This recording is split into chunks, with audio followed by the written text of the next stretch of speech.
Ал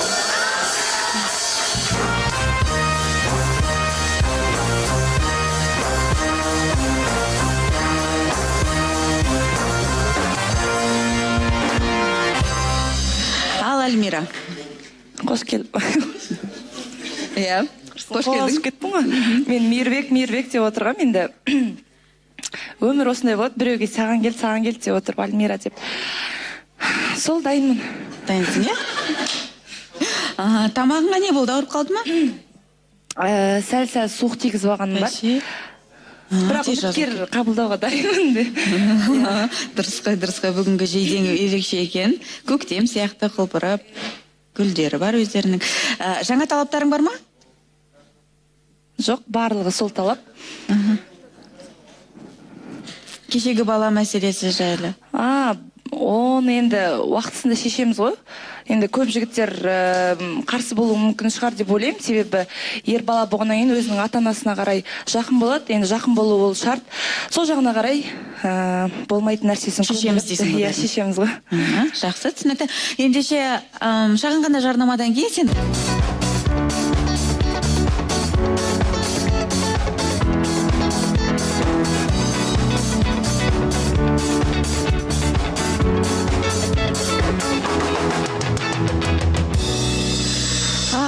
біз бағдарламамызды жалғастырамыз және келесі құпия таңбаны көрсетіп үлгерейік. Назымның қолында және Исламның қолында дәрпі. Жазып алыңыздар. Кезекті құпия таңба, мен қателеспесем 4-ші құпия таңба. Достық. Бұл енді дәрпі 4-ші құпия таңба. Енді біреу қалды, мұқият болыңыздар. Сәттілік, рахмет. Ал енді қошеметпен ортаға үміткерімізді шақырайық. Келіңіз.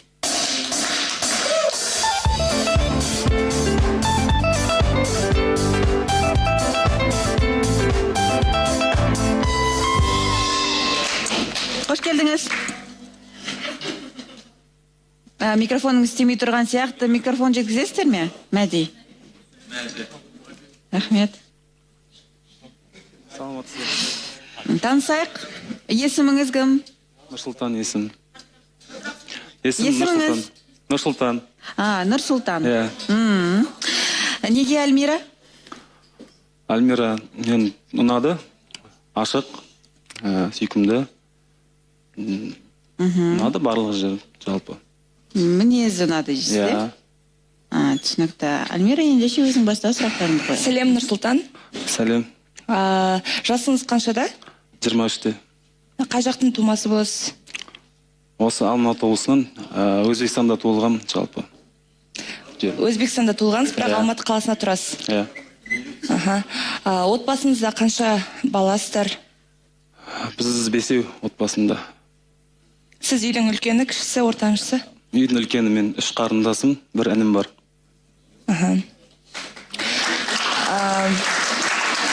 Немен айналысасыз, оқу бітірдіңіз бе? Оқу бітірген жоқпын, 11-ші сынып бітірдім. Сосын жұмыс. Қазір немен айналысасыз? Қазір фабрикада жұмыс істеймін, қызметкер. Бос уақытыңыз болады ма? Бос уақытым әрине болады. Бұл жобаға маған келместен бұрын қызыңыз болды ма? Жүрген, айырылысып кеткен немесе? Қызым болды. 16-шы жылы үйленгем, 17-ші жылы ажырасқам. 1 жыл болды, иә? Иә, 1 жыл болды. Түсінікті. Не себепті? Себебі мен екеумізді келіспедік, екеуміздің де мінезімізде жараспады. Сондықтан екі тараптан осындай бір шешімге келдік. Түсінікті. Бірақ енді болашаққа сабақ болсын деген ниетпен осы тұстарды ерекше ескерсек, осындай бір талаптарым бар деген аттайтын ойларыңыз бар ма? Талаптар ешқандай, главное қызғанбаса көп. Демек көп қызғанбаса дейсіз, иә? Ең көп қызғанатын қызға келдім негізі. Өзің қызғаншақсың ба? Иә, қызғаным. Орынмен ғой бәрі.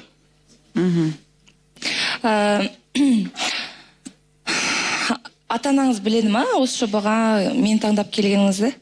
Иә, білет, ата-анамның рұқсатымен келдік. Жаңа ажырасқан дедіңіз, ортада бала болды ма? Бала болған жоқ. Қазір барлығы бітті, иә? Онымен ара қатынас мүлдем жоқ. Иә, мүлдем ара қатынасым жоқ. Және де осы қалаулым бағдарламасын қанша уақыттан бері көресіз? Және де ішіндегі мені қаншалықты білесіз? Осы соңғы 1 ай 2 айдың ішінде көп көрмеймін, жалпы уақытым бос кезде көремін.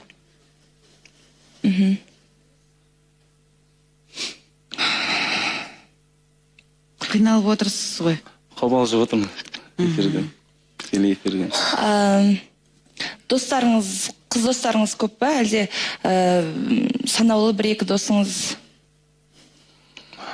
Қыз достарым бар, енді көп емес, 1-2 санаулы. Ішімдік, темекі шегу, жаман әдеттерге қалайсыз жалпы? Мен ішімдікке жоқпын, мүлдем. Темекі тартамын, иә. Болашақта жарыңызға жұмыс жасатасыз ба әлде үйде? Үйде отырғызасыз ба? Жұмыс жасаймын десе, жасатамын, әрине. Өз шешеді, иә, уже? Ата енемен тұру, сіздің ініңіз өскенше тұру шарт қой, иә? Әрине. Ислам сұрақ қоямын дейді, береміз бе кезекті, Альмира? Иә, қазір сұрақ қойсын. Ислам? Нұрсұлтан, ассалаумалейкум, қош келдіңіз. Сіз болашақта Өзбекстанда тұрасыз ба, әлде Қазақстанда тұрасыз? Содан кейін тағы екінші сұрағым. Қазір отбасыңыз қай жерде тұрады? Өзбекстаннан мен 96 жылы көшіп келгенбіз, 94-пін ғой мен. Осы жерде тұрамын, 21 жылдан бері. Рахмет. Содан кейін Альмираға айтайын дегенмін. Альмира, сен осы үміткер келген кезде сезесің ғой дейме? Каблук киіп аласың ғой әйтеуір. Үміткер кимейтін кезде каблук кимейсің, келетін кезде киіп аласың әйтеуір. Білмеймін, негізі әрдайым дайын жүреміз ғой үміткер күтіп.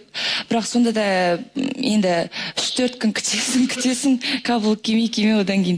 Қойш, бүгін кие салайыншы, енді ертең кеше кимеген, бүгін дегенмен ертең келеді шығар деп ойлаймын да, енді білмеймін, аяғы киіп қалам. Бой ұзын болсын деген бір талабым бар еді негізі. Мүмкін соған қарай бірдей болып қаламыз, сыртқа шыққаннан кейін бәрі каблук шешем ғой деп. Оның бәрі политика, ислам да. Оймен шешем ғой. Байқағаным, ислам қыздың киім үлгісіне деді.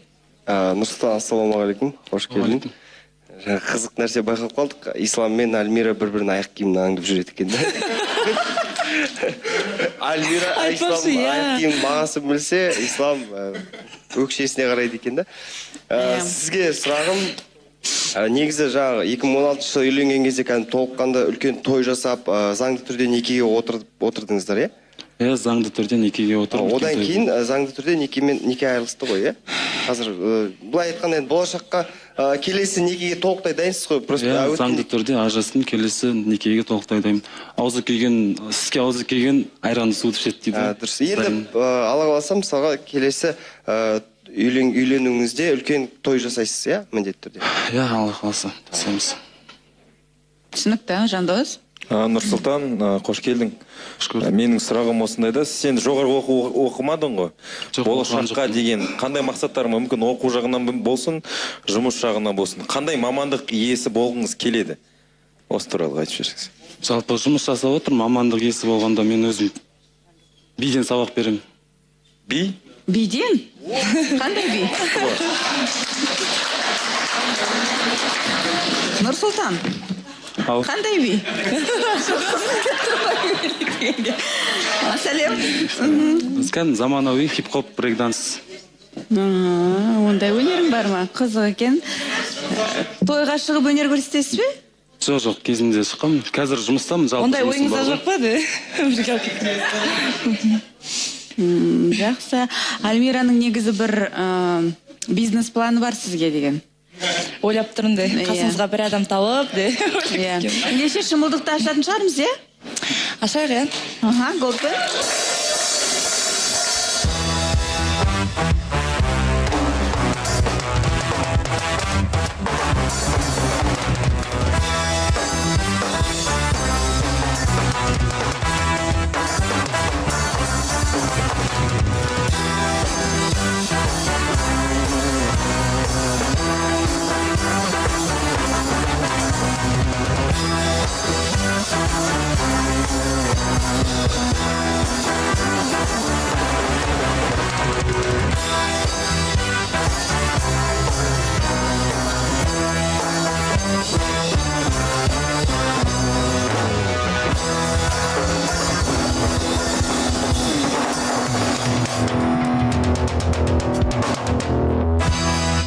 Рахмет. Жігіттер. Биік өкшеңді шешсең, бойларың бірдей болатын сияқты. Альмира майысып отыр. Құрсын осы бір әдет пайда болып, шымылдық ашылып бір жігітке қарап қалса майысып, ұнамасын күле беретін болды. Әзіл ғой, маған сұрақтарыңыз жоқ па? Сұрақтарым жоқ. Бір қызықтырып жүрген, қойғыңыз келіп жүрген сұрақтарыңыз. Қызықты сұрақ жоқ, жалпы. Қобалжып тұрсыз. Қазір қобалжып отырмын, сұрақ кейін. Жалпы осы қалың бағдарламасына ең алғаш келген кезімде қатысушы болып, бас талаптарымның бірі болғанда, айтып кеткем, сол кезде айтып кеткем. Егер ажырасқан жігіт келсе, сен қандай шешім қабылдайсың деп, сол кездегі жауабымды сіз естімеген шығарсыз енді. Естідіңіз, бірақ тайсалмай келіп отырғаныңызға мен де риза болып тұрмын негізі. Жайша күліп жатсыңдар ма? Жайша күліп жатсыңдар ма? Екеуі де ұялып отыр, енді Әсия қойсын ендеше сұрақты. Нұрсұлтан, қош келдіңіз. Қош көрдік. Сіз тоқал алуға қалай қарайсыз? Тоқал алуға қалай қарайсыз? Бірінші сұрағым. Баяғы жартас сол жартас дейсің ғой. Тоқал алуға жоқ. Жоқ па? Жоқ. Жоқ, мүмкіндік берсемші де. Дәл осы тұста Альмираға сұрақ қойғым келіп отыр. Альмира, сен өзің негізі рұқсат бересің, болашақта Нұрсұлтанға ғашық болып, араларыңыз керемет болып жатса, және біраз жылдан кейін бұрынғы әйелін тоқалдыққа алам десе, қалай қарайсыз оған? Ол кезде мен тоқал болып қалсақтың, ол бәйбіше, мен тоқал.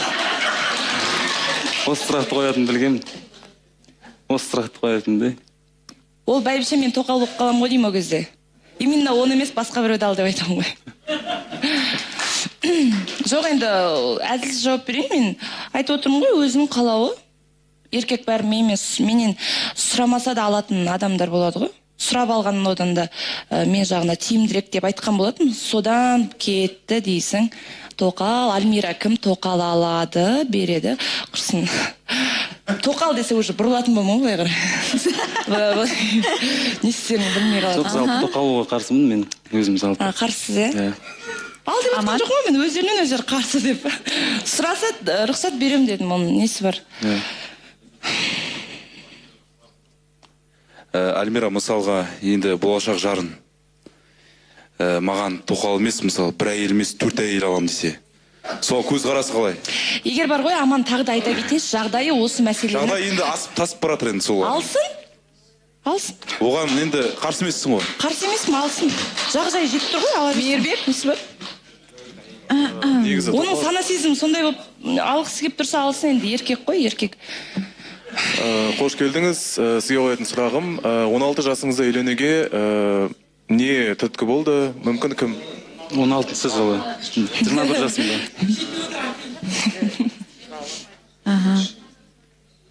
Альбина? Нұрсұлтан, сіздің өмірде бір өкінген ісіңіз болды ма осы ажырасудан бөлек? Өзіңіздің бір балалық істеп қойып кейін өсіп, есейе келе ақыл тоқтатқан кезде өкінген ісіңіз? Өкінген ісім болған жоқ, ешқандай да. Хадиша? Нұрсұлтан, қош келдіңіз. Мен қазір бір сұрақ қоямын да, бір түрлі болып қалмаңыз енді. Күшіктеу дегенге қалай қарайсыз? Күшіктеу дегенге мүлдем айта алмаймын, онда ойлап көрген жоқпын. Жоқ, былай да, мен үйде 3 қызбын да. Кімде? Нұрсұлтан, айтайын, біз үйде 3 қызбыз да. Сол тараптан енді мен сияқты қыздар көп қой, үйде 3 қыз немесе 2 қыз, жалғыз қыз. Сол тараптан енді анасын, әкесін жалғыз қалдырмас үшін сол жаққа қарайласып тұру дегенде көбінесе адамдар андай негатив жағына өзіне қарай қаратып алған, күшікке анау көмектескіш, анау барғыш, ана қыздың артынан деп. Олай түсініп қалмаңыз енді. Енді былай айтыңыз да. Күшіккеуге қарсымын, бірақ жаңа көмектесіп тұрамын деп айта беріңіз деген ғой.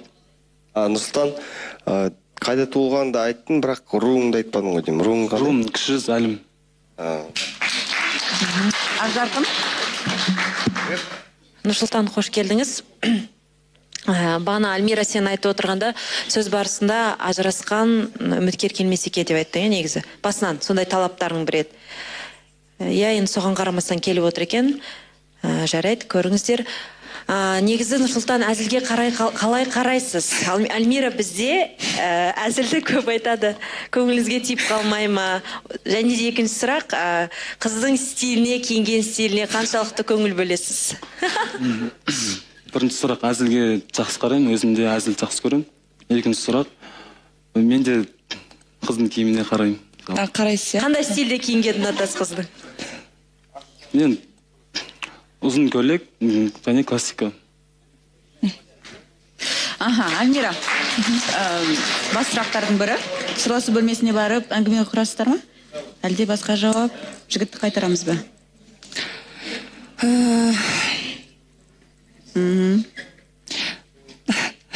Енді талаптарым ешқайсысына қарамай келіп отыр екен.